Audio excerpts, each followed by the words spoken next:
Hola, ¿cómo están? Desde Fundación Antena les damos una muy cordial bienvenida a una nueva sesión digital. Este día de hoy dedicado a nuestro programa territorial que busca dar a conocer a artistas y espacios culturales y artísticos por todo Chile. Hoy día vamos a cruzar el Estrecho de Magallanes para llegar a Puerto Yartu, donde vamos a poder conocer el Museo Habitable Alberto Beresville, dirigido y fundado por la fotógrafa y gestora cultural María Luisa Murillo, que está aquí con nosotros esta tarde, y que además es una colaboradora de Fundación Antena hace muchos años, y a quien agradecemos siempre su apoyo y su constante aporte. Junto a ella también está con nosotros Paula Solimano, quien va a moderar la sesión de esta tarde. Ella es historiadora del arte, investigadora y curadora. Así que tengo el gusto de dejarlos con estas dos mujeres. ¿Cómo están, chicas? Bienvenidas y los micrófonos son de ustedes. Muchas gracias. Gracias, Cota. Hola a todos los socios, las socias. Gracias a todos y todas por acompañarnos. Gracias, Lucha, por aceptar esta invitación y venir a contarnos sobre CAP Patagonia. Te voy a presentar brevemente, bueno, para contextualizar, CAP, Casa Museo Alberto Beresville Pitet, se define a sí mismo como un museo habitable ubicado en la casa principal de la antigua factoría maderera Puerto Yartu en Tierra del Fuego. Es un proyecto de recuperación patrimonial, de innovación museográfica y del fomento del turismo ecocultural desarrollado en Tierra del Fuego. María Luisa Murillo, quien está aquí con nosotros, es directora de arte y proyectos de la Casa Museo Alberto Beresville de Tierra del Fuego. Es, además de gestora cultural, artista, trabajando principalmente en fotografía. Hola a todos, ¿cómo están? Bueno, quería partir obviamente agradeciendo al equipo Antena, a Paula, a la Cota, Well, a Elisa y a Alfonso por invitarme a esta sesión, por siempre estar interesados en lo que hacemos y bueno, saludar a todos los amigos de Antena que están aquí presentes esta noche. Partamos, Lucha, hablando de tu obra artística y luego puedes contarnos cómo llegas a este museo habitable o a la idea del museo habitable. Voy a partir compartiendo pantalla primero para ver tu trabajo como fotógrafa. Cuéntanos un poco sobre tu trabajo como artista, cómo eso también terminó o quizás empezó con este doble rol de artista y gestora cultural y tu experiencia en Tierra del Fuego. Bueno, soy artista visual, estudié en la Universidad Católica y siempre trabajé en fotografía, en distintos medios, también instalación, video, pero mi medio más fuerte es la fotografía y a través de eso voy haciendo otras aplicaciones de video, instalaciones o más escultóricos. Y siempre he trabajado, al principio trabajé mucho con la cotidianidad en el fondo. Me metía dentro de las casas y hacía imágenes de gente comiendo o caminando, haciendo todo como lo cotidiano, la parte doméstica del interior de la casa, y después me fui metiendo cada vez más en los espacios vacíos. Empecé a borrar a las personas de mis paisajes y al final quedaron desnudos estos paisajes. Y entonces los paisajes eran los protagonistas de mis fotos, básicamente. ¿Dónde se encontraban estos paisajes? ¿Estabas viviendo en Santiago o ya estabas en el sur? Esa serie agarró fuerza cuando yo ya estaba viviendo en España, porque cuando terminé la universidad me fui a vivir allá, a Barcelona, y ahí empezó como mi ojo a fijarse más que nada en estos espacios vacíos y espacios abandonados, puede ser. Y ahí salí un poco al exterior, entonces empiezan todas estas imágenes de ruinas y de espacios vacíos y derrumbe y este imaginario más un poco oscuro, ¿no es cierto? Entonces, en esa búsqueda de mis series del abandono, que ya llevan 10, 15 años haciéndose y se van cada vez engrosando cada vez más, yo llegué a Puerto Yartu así en el fondo, porque me acordaba, estaba haciendo esta serie y me acordaba de este imaginario de las historias que me contaba mi abuela cuando era chica, de este lugar lejano, que no sabía muy bien dónde estaba, pero sí me producía mucha inquietud, esta cosa de este lugar extraño, lejos, extremo, que mi familia tenía algún vínculo. Entonces, viviendo en España, decidí hacer este viaje a Patagonia para encontrarme con este lugar que no lo conocía físicamente, y así llegamos, ¿no es cierto? En un viaje en el año 2004, fui a Chile y invité a mi mamá a que fuéramos a Punta Arenas, que yo no lo conocía. Y así empezó como esta búsqueda de los lugares abandonados de mi familia. Entonces empecé a visitar las casas que eran de mi bisabuelo, que tenía un pasado suizo, porque sus padres fueron de los primeros colonos suizos que llegaron a Magallanes a finales de 1876 aproximadamente. Y él nace, es el primer hijo que nace en Punta Arenas, y él fue el que construyó luego Puerto Yartu y desarrolló su vida allá. Entonces yo fui en busca de esos lugares, ¿cachai? Alberto Beresville, ¿te refieres? Sí, Alberto. Entonces esa fue la primera vez en el año 2004 donde yo viajo a Magallanes y conozco estos lugares, fotografío sus antiguas casas, los lugares que él habitó, y ahí partió esta serie que se llama Raíces. Y a partir de ese encuentro con Puerto Yartu, por primera vez, nació esta idea de qué hacer con esto.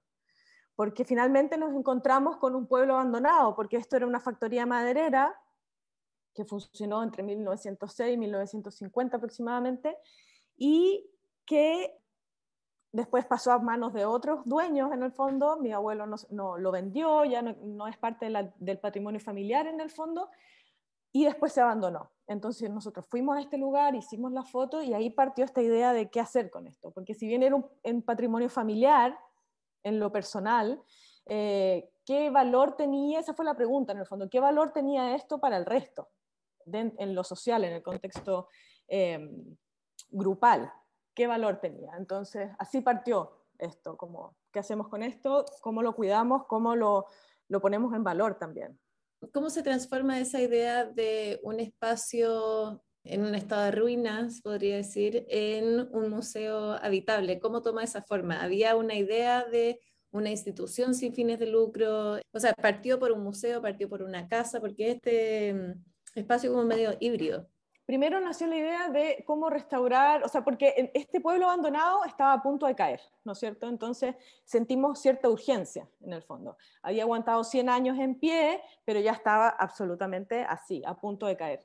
Y la idea fue rescatar el valor patrimonial, y así partió, como, ¿qué hacemos con esta casa? La restauramos, y ahí se confabularon muchas cosas, ¿no es cierto? Porque con este antepasado suizo, y justo era el año del Bicentenario de Chile, esto ya pasó desde el 2004 hasta el 2009, que se formó la fundación para tratar de rescatar este lugar, y conseguimos el apoyo de Suiza, a través de la Embajada de Suiza. Mi mamá en esa época, porque ella fue con quien yo partí este proyecto, ella fue a Suiza, consiguió apoyo del cantón de Friburgo, que es el cantón de donde provenía mi familia, y fue uno de los regalos que hizo Suiza para el Bicentenario de Chile. Entonces ahí se juntó este apoyo de Suiza, luego se postuló un fondo bicentenario, y así partimos. Entonces se restauró la casa principal, una restauración patrimonial en el fondo, usando los mismos materiales y todo el sistema constructivo original, tratando de lograr el máximo parecido a lo original. Entonces se trajeron los papeles murales de Alemania, nosotros teníamos un inventario de 1940 de la casa con todos los muebles, entonces fuimos más o menos escogiendo qué cosas se podían encontrar, buscando, porque obviamente son muebles antiguos. Entonces se hizo todo un trabajo muy, muy de joyería, con mucha dedicación en el fondo, para lograr que la casa renaciera de alguna forma. Entonces fue bastante curioso, porque después empezamos a tratar de solucionar cómo habitar esa casa, porque es un lugar que está extremadamente lejos. Tú viajas a Punta Arenas en avión, y luego tienes dos opciones: o cruzas, en ambas tienes que cruzar el Estrecho de Magallanes. Una, puedes ir por arriba, cruzar por Punta Delgada, que es un ferry de media hora, y luego bajar por el centro de la isla, meterte a la bahía Inútil y bajar por la parte boscosa de la isla hasta Puerto Yartu. Entonces, claro, es una travesía larga, que son 8 horas normalmente. 8 horas. Claro, entonces tú llegas a Punta Arenas y tampoco puedes cruzar al tiro, porque tienes que esperar a que el ferry parta, sale una vez al día, muy temprano en la mañana, entonces hay toda una articulación que hacer para llegar, y nada, es súper lejos, ¿no es cierto? Entonces, este es el paisaje, ahí lo pueden ver, o sea, está en la parte sur de la isla, que es un lugar que es boscoso, no es como la típica imagen de la Patagonia con las ovejas y esta planicie amarilla. Esa es la parte norte de la isla, que es como la más conocida, pero en la parte sur, donde estamos nosotros, son bosques de Notofagus, que es Coihuelenga y Ñirre, y es otro territorio en el fondo, es la parte menos conocida de Tierra del Fuego, y es increíblemente bello el lugar. Entonces, claro, en esa época la factoría había solo tráfico marítimo, entonces llegaban por barco, cargaban los barcos con la madera y se iban, ¿no es cierto? Igual que las personas que entraban, todo era por mar. Ahora es una travesía en 4x4 que es muy entretenida también, porque en el fondo tú vas y tú tienes la intención de hacer algo, pero en el fondo lo que decide ahí es la naturaleza. O sea, si hay viento no puedes cruzar el estrecho y hasta ahí quedaste en el fondo, y así con miles de cosas. O sea, de repente hay un granizo tan fuerte que tienes que parar el auto, no puedes seguir. O sea, es como lo típico que uno quiere llegar lo más pronto posible al destino, y yo siempre digo, imposible. Aquí tú quieres, pero la naturaleza te dice sí o no, que es una parte muy interesante también de la museografía de la CAP. ¿Cómo formaron el equipo? Porque, bueno, obviamente no estaba sola en esto. ¿Cómo fue esa parte más formativa de esta institución? Fue en el año 2009 fue que se formó la Fundación Suiza en Puerto Vallarta, que es la institución que está encargada de salvaguardar y de administrar la CAP y transmitir esta historia de los inmigrantes suizos que llegaron a Magallanes y la historia del territorio, que es la que a nosotros nos interesa, ¿no es cierto? Entonces, se formó esta fundación y recibimos el apoyo de Suiza, recibimos el apoyo de Chile, y empezamos con una investigación histórica que estuvo a cargo del Premio Nacional de Historia Mateo Martinich, que es un historiador de Magallanes que ha reconstruido a través de muchísimos libros y investigaciones la historia de Magallanes. Después ahí también colaboró una antropóloga, Macarena Fernández, y después empezamos a diseñar un preproyecto museográfico que estuvo a cargo del arquitecto Roberto Benavente y del arquitecto y escritor Miguel Laborde. Y posteriormente a eso, que se hizo como el preproyecto del museo, donde se decidieron dos cosas muy importantes para el museo, que fue hacer una casa museo, que era un lugar donde tú podías estar, dormir, habitar, comer, almorzar, una casa realmente, y introducir el museo a través de herramientas tecnológicas. Entonces ahí se decidió en ese proyecto incorporar una aplicación para mostrar toda la investigación histórica que habíamos hecho, con Mateo Martinich, con Macarena Fernández y con mi mamá haciendo una investigación aquí en Santiago. Entonces, todo ese que es nuestro guión, en el fondo, nuestra investigación, está en la aplicación. Y así nos solucionamos el problema de habitabilidad de la casa, porque en el fondo tú puedes llegar a Puerto Vallarta, pero tienes que quedarte porque no puedes irte porque la marea está alta y tienes que esperar hasta el otro día. Entonces, tú tenías que poder quedarte a dormir en esa casa. Y como la casa no es grande, en el fondo, teníamos que mezclar estas cosas de una forma muy inteligente y que funcionara como casa y como museo. Entonces esa fue la solución que encontramos. Claro, y también de ser económicos con el espacio, o sea, armar una museografía también implica tener la cantidad de espacio, los muros, los recursos para eso, y la aplicación como que solucionaba todo eso de una vez. ¿Y esa aplicación Exacto. es algo a la que uno puede tener acceso desde cualquier lugar o solamente ahí? Estuvimos trabajando un par de años en ella porque es bien especial, compleja, y la lanzamos el año 2016 más o menos. Entonces estuvo hasta el año pasado disponible en Apple Store, y ahora la bajamos porque tenemos que actualizarla, porque eso pasa con las aplicaciones y con las herramientas tecnológicas, que la tecnología que en 2 años ya está ahí fuera, entonces hay que hacerle un update. Entonces ahora la vamos a transformar probablemente en una página web, en eso estamos, porque hay mucho material disponible y se hizo una experimentación bastante intensa. Hicimos muchos proyectos en una misma plataforma, unos no funcionaron para nada, otros sí, pero sí, yo creo que fue bastante pionero en ese sentido. Veamos un clip de una animación que era parte de esta aplicación. ¿Puedes contarnos de los artistas? Claro, porque en el fondo se hizo un guión escrito y después empezamos a ver cómo comunicar mejor. Y la idea es que fuera bastante transversal, que fuera desde niños a 99 años en el fondo. Entonces yo invité a un amigo muy querido, artista también, Nicolás Grum, para que hiciéramos animaciones. Y también colaboró músicos, locutores franceses, y bueno, ahora vamos a ver una pequeña cápsula que desarrollamos.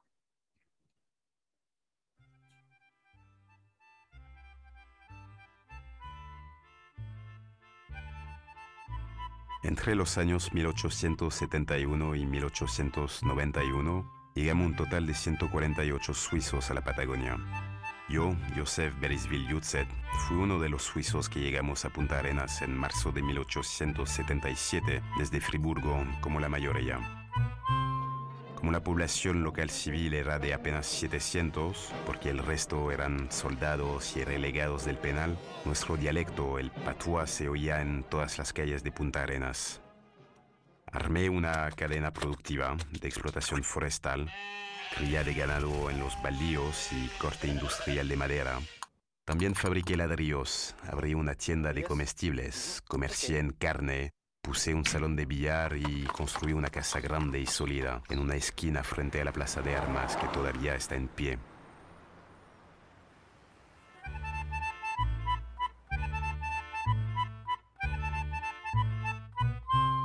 Pequeños relatos personales de cada uno de los integrantes de la familia o de los otros inmigrantes que llegaron a Punta Arenas en aquella época. Entonces, claro, eran muchos relatos que no tenían imágenes para ser contados y con esta idea de que fuera transversal también, que no se pusiera una cosa muy histórica, muy, muy ruda, muy, muy pesada, sino que fuera más bien algo que pudieras experienciar de alguna forma, acercarte y así de esa forma guardarlo en tu memoria en el fondo, que dijera, ok, ese video o ese relato. ¿Y los relatos y los videos solían ser cortos, animaciones, colaboraciones con artistas o tenían también algunos con archivos históricos? Se hizo una investigación en el Archivo Nacional aquí en Santiago y ahí se recuperaron bastantes documentos, sobre todo como la historia legal, que es un poco árido la historia, ¿no es cierto?, de cómo este territorio pasa, de quién es al principio, cómo lo explota Alberto, como una parte más histórica o política, se quiere decir.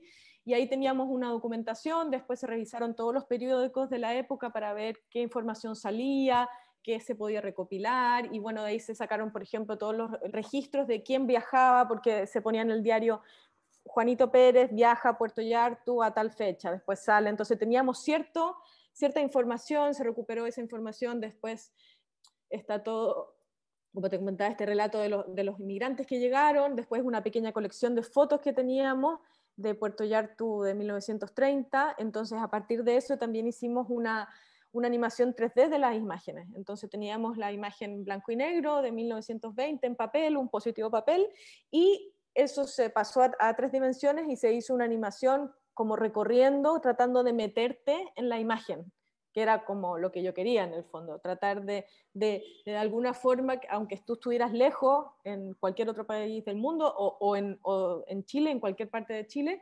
pudieras lograr sentir de alguna forma lo que es estar en Tierra del Fuego.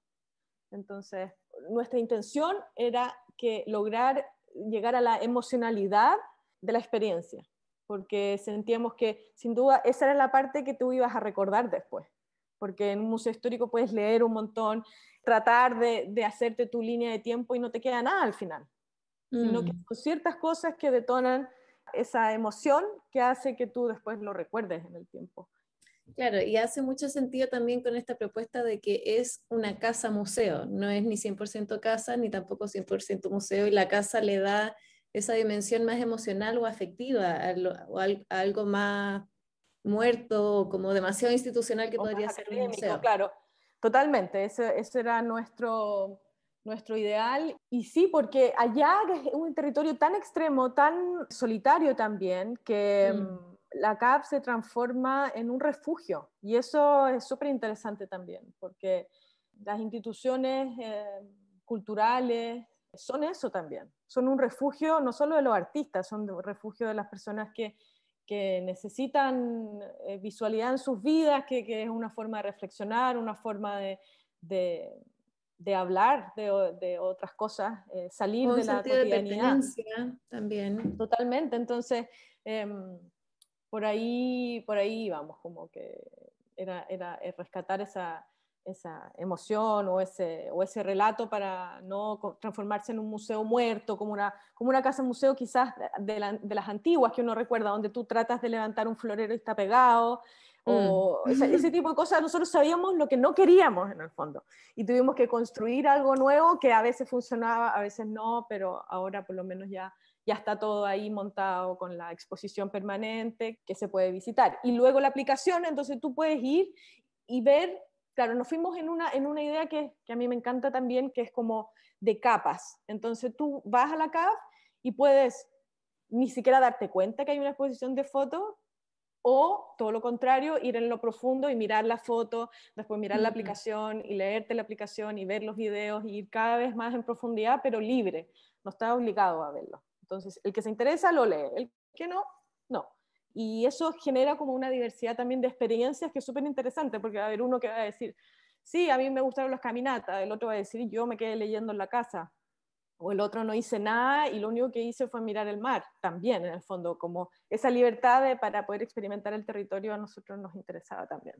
Y pensando en este sentido de pertenencia y también las preguntas desde las que nace este proyecto, bueno, ¿qué responsabilidad tiene esto como con la localidad y con el lugar en el que se emplaza, que además es un lugar, como dices tú, solitario, alejado? ¿Cómo se involucra como la comunidad local en este proyecto? Tiene varias betas. Por un lado, es toda la conexión patrimonial que tiene Puerto Yartu, que es como, todo el mundo lo conoce en Punta Arenas como este pueblo abandonado. Entonces, hay un imaginario colectivo ahí, o sea, está esa parte, como Puerto Yartu fue esta factoría maderera y quedan los vestigios. Y nosotros llegamos como a rescatar la casa principal. Y ahí ya hay una conexión, porque hay personas que nacieron ahí. Hay personas que pasaron su infancia ahí, las cuales nosotros alcanzamos a entrevistar en esta investigación histórica. Entonces tenemos su testimonio, tenemos sus recuerdos, que son 4 frases en el fondo. Fueron, por ejemplo, yo cuando niña fui y me gustaba ir a caballo de Puerto Yartu hasta Camerón, o me acuerdo del frío, o me acuerdo de la plaza, me acuerdo de los juegos, te fijas, son pequeñas cosas que hacen que la gente conecte, pero a un nivel increíble. Entonces, claro, primero tenemos todas estas personas que nosotros entrevistamos, que eran los más motivados en el fondo a que este lugar se restaurara, y esa es como la primera capa, la gente que tiene su experiencia de familia, de vida ahí. Después está la parte como más académica, como la parte histórica o el valor arquitectónico que tienen las construcciones, y después, y bueno, todas las personas que a lo mejor no estuvieron en Puerto Yartu, pero sí estuvieron en otra factoría maderera y también se conectan a través de eso.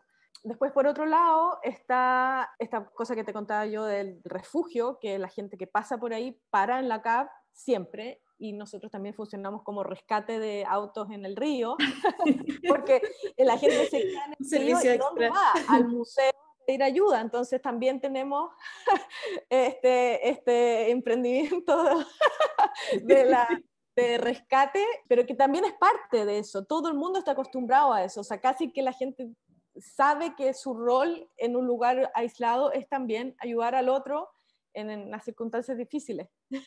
Y eso también es súper interesante. Entonces tiene este rol histórico de la gente que vivió ahí, y después está esta parte del refugio, y ahora estamos, bueno, con el programa de las residencias, donde tenemos varias instituciones asociadas. Una de ellas tenemos un convenio con la Universidad de Magallanes, trabajamos muy de cerca también con el Instituto Antártico Chileno. Entonces ya ahora se está convirtiendo en un lugar que la gente lo puede sentir más de ellos también, como ahora. Es un lugar que tú puedes ir y puedes entrar, la entrada es gratis, si logras cruzar el río, es tu oportunidad de llegar a la CAP, y también con las residencias y los científicos que participan en las residencias, también están viendo en la CAP un lugar de reunión en torno a la ciencia también. ¿Cuándo y cómo surgió este proyecto? Porque parte como una casa museo y luego, bueno, también está el programa de intercambios que te pregunté el otro día y que pasa como más desapercibido, pero que yo lo encuentro súper interesante. De repente nos puedes contar un poco sobre eso y de ahí nos metemos de lleno en el centro de residencia y cómo han sido las experiencias. Ese programa partió con el museo, el programa de intercambio estudiantil. Fue un programa que propusieron desde la persona que nos apoyó, que era parte del gobierno local del Cantón de Friburgo. Ella fue la que dijo, mira, yo creo que deberíamos hacer un programa de intercambio educacional. Y lo hicimos. Esto es de educación media, ¿no es cierto? Sí, es un programa que para niños de segundo, tercero medio, de Magallanes, de Punta Arenas, que postulan una vez al año para hacer un intercambio de 3 meses en Friburgo. Entonces, la familia de Friburgo recibe al estudiante chileno y la familia del chileno en Magallanes recibe al estudiante de Friburgo. Entonces, terminan siendo familia en el fondo. Son, o sea, los testimonios de los chicos que han ido, que ya van 12 estudiantes que hemos beneficiado con la beca, los comentarios son espectaculares. O sea, realmente tener la oportunidad de viajar al extranjero, estar 3 meses en un colegio fuera, o sea, es impresionante, con la distancia también que hay entre Punta Arenas y Santiago, porque claro, quizás Santiago se puede parecer más a Friburgo, pero imagínate lo que hay desde Punta Arenas a Santiago, Santiago a Friburgo, o sea, es otro planeta. Entonces, súper enriquecedor, las mejores experiencias. Y por otro lado, ese fue un vínculo muy bueno también, y después en el 2017 partimos con este programa de residencia, partió la idea. Que son las imágenes que estamos viendo. Claro, que son las imágenes que están viendo ahí, y en este programa de Arte, Ciencia y Humanidades se formó la idea de que fuera una convocatoria abierta también, donde postulan proyectos de Suiza y de Chile. Se selecciona un grupo, que normalmente son entre 3 y 5 artistas, más un grupo que elijo yo de científicos y académicos y investigadores que acompañan a este grupo, entonces vamos todos a Tierra del Fuego. Eso fue el primer año. Después vino el estallido social, entonces fue súper complejo todo, y fue una parte presencial, la otra virtual, igual que ahora el último año que lo hicimos entre medio de la pandemia, que también fue súper desafiante, pero lo logramos con todos los protocolos, todos los altos y bajos, lo logramos igual. Y vino Valentina Pini, una artista suiza, y los investigadores estuvieron 100% virtual. Entonces se ha ido modificando con muchas dificultades sin duda, pero lo hemos logrado. Ya este es el tercer año, ya hicimos la tercera edición, y ahora estamos pensando en otro proyecto, probablemente una alianza con otro centro de residencia en otra parte del mundo, y así también hacer un proyecto a 3 años, que eso está, ya pronto les contaré. No, es que el lugar es increíble, entonces realmente no hay nadie que no esté interesado en ir. Esa es la realidad. Obvio. Sí. Estos proyectos, bueno, interdisciplinarios, ¿cómo ha sido el proceso de curar o de imaginar las muestras como resultado de esta experiencia? ¿Dónde se han mostrado los resultados, entre comillas? ¿Han tomado la forma de exposiciones? ¿Han circulado, por ejemplo, en otras disciplinas también, como en ciencia o en disciplinas más humanistas? Fue un desafío para mí realmente como llevar adelante el proyecto, porque, a ver, por muchas cosas, pero sobre todo por lograr generar grupos de reflexión en Tierra del Fuego, porque en el fondo es una experiencia tan inmersiva que vas en un grupo, tienes que hilar ese grupo, pero con un hilo de oro, ¿me entiendes? Así con una delicadeza, tienes que llevar a las personas que tú crees que se van a interesar, porque la dinámica de la casa también es muy dura, o sea, tienes que cortar leña, prender fuego, cocinar en cocina de leña, miles de cosas. Entonces la parte, el imperio doméstico, como decía una de las artistas, Jimena Castillón, es muy fuerte. Entonces también tienes que llevar a un perfil de persona que esté dispuesta a hacer eso, porque hay gente que no está dispuesta nomás, y en esa domesticidad en el fondo es donde surgen las mejores conversaciones también, y hay conversaciones más distendidas o muy profundas, pero en un contexto doméstico. Entonces súper interesante ese lugar de experimentación y de comunicación que se empieza a gestar. Entonces eso ha sido un desafío para mí a nivel de producción, de curatoría, de todo, y también es dejar libre a los creadores para que hagan lo que ellos estimen conveniente también. Claro. Entonces es como un ejercicio de organizar todo y después soltar. Entonces, en lo personal y en lo profesional ha sido súper desafiante. ¿Y dónde se han llevado a cabo las exposiciones? ¿Son exposiciones que solamente tienen obra o también tienen investigación? ¿Cómo funciona como lo interdisciplinario ahí? La primera exposición, que en principio iba a ser solo una bitácora, pero después fue creciendo solo. No fue sin mucha ambición para nada, pero después sí se puso ambicioso en el fondo. Nos invitaron a mostrar algo muy simple y terminamos mostrando algo mucho más grande que lo que se esperaba. Entonces por un lado fue súper bueno porque los artistas estaban súper motivados y en general despierta muchas cosas el viaje. Entonces nos invitaron a mostrar al Centro Nacional de Arte Contemporáneo de Cerrillos y se mostró a los 3 meses después de regresar, o sea, fue bastante rápido. Entonces los artistas hicieron sus procesos, entonces se mostró parte de ese proceso en unas vitrinas y luego las obras o los procesos de obra que estaban un poco más avanzados se mostraron en formatos de video, en una instalación, en una videoproyección. Por ejemplo, la artista suiza que fue la primera, Magali Dugu, ella trabajó el guión por un lado, por ejemplo, y el video por otro. Y eso, como ya han pasado 3 años, ahora la obra mutó también. Ahora ya es solo un video con el guión incluido. Entonces, es bonito también ver cómo sí se ha hecho un proceso, obligado en el fondo por los timing de la exposición, de la residencia y después las futuras exposiciones hagan tour por todo Chile y después ojalá se vayan a Suiza también. Entonces ya hay un recorrido. O sea, la primera residencia se hizo de 3 años y las obras ya tienen 3 años ya. Entonces han habido cambios y eso es muy encantador de ver también, de compartirlo. Después la segunda residencia, que fue Resistencia y Poder, se va a mostrar prontamente en el Centex, que es lo que estamos haciendo ahora. Y la tercera, que fue Conciencia, que la hicimos este año 2021, se va a mostrar en la Bienal de Artes Mediales en el Museo de Bellas Artes en octubre de este año. Así que cada residencia ha tenido su exposición. También este año hicimos una colaboración con una plataforma suiza apoyada por la Universidad de Zúrich para publicar un texto por artista y un texto curatorial en esta plataforma. Ya lanzamos uno, la próxima semana lanzamos el de CEPAMS y 2 semanas más lanzamos el de Valentina Pini y así el último va a ser el mío. Y eso ha sido un súper plus porque el hecho de llevar las ideas a las palabras es un muy buen ejercicio, lo hemos podido comprobar y se avanza muchísimo escribiendo y después enriqueciendo esa investigación con los textos, así que estamos súper contentos y ya también hay una dinámica obligada en el fondo. Tenemos que entregar un texto y hay un deadline y aunque me odien igual lo hacen. Sí. Así es como funciona con los plazos. Exacto, siempre llegan.